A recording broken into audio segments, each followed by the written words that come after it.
मृत्यु से कुछ समय पूर्व ही व्यक्ति को परलोक के संकेत मिलने लगते हैं। उसकी दृष्टि स्थिर हो जाती है। यमदूतों का आभास होने का भय होने लगता है। माथे पर पसीना और मुंह से झाग निकलने लगता है। जब प्राण निकलते हैं तो शरीर के 9 द्वारों में से किसी एक से आत्मा बाहर आती है।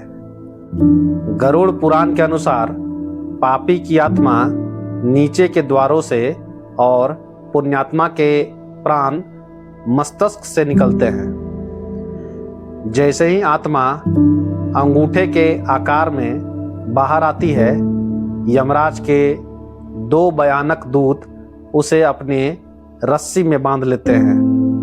वे उसे डराते हैं और इसके द्वारा किए गए पापों को याद दिलाते हैं। उस समय आत्मा अत्यंत व्याकुल होती है।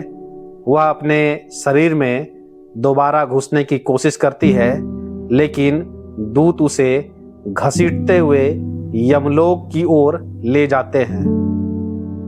यह पहली यात्रा केवल 24 घंटे की होती है, जिसमें उसे यमराज की एक झलक दिखाकर वापस उसके घर छोड़ दिया जाता है। उसके बाद अगले 10 से 13 दिनों तक आत्मा अपने घर के आंगन में अदृश्य रूप से वास करती है। परिवार द्वारा दिए गए चावल और जौ के पिंडों से आत्मा के सूक्ष्म शरीर का निर्माण होता है, जो आगे की यात्रा के लिए कष्ट सह सके। 10वें दिन शरीर के सभी अंग पूर्ण होते हैं। 13वें दिन संपीडीकरण क्रिया के बाद यमदूत फिर से आते हैं और अब शुरू होती है 348 दिनों की वह महायात्रा, जिसमें आत्मा को 86,000 योजन दूरी तय करनी पड़ती है। मार्ग में सबसे भयानक पड़ाव वैतरणी नदी है। यह नदी 100 योजन चौड़ी है और इसमें पानी नहीं बल्कि रक्त, मवाद, बाल और हड्डियां तैरती रहती है।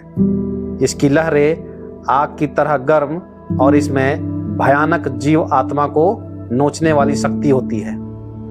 गरुड़ पुराण कहता है कि जिसने जीते जी गोदान अर्थात गाय का दान किया है, उसके लिए एक दिव्य नौका आती है। अन्य आत्माएं इसमें डूबती, उतराती और चिल्लाती हुई पार करती है। यमलोक के 16 नगरों का कष्टकारी मार्ग। आत्मा को मार्ग में 16 महान नगरों से गुजरना पड़ता है। हर नगर में आत्मा को भूख और प्यास सताती है।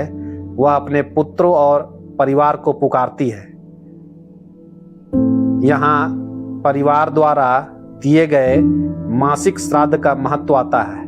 यदि संतान श्राद्ध नहीं करती तो आत्मा इन नगरों में भयंकर यातनाएं झेलती है और उसे हवा पीकर ही आगे बढ़ना पड़ता है।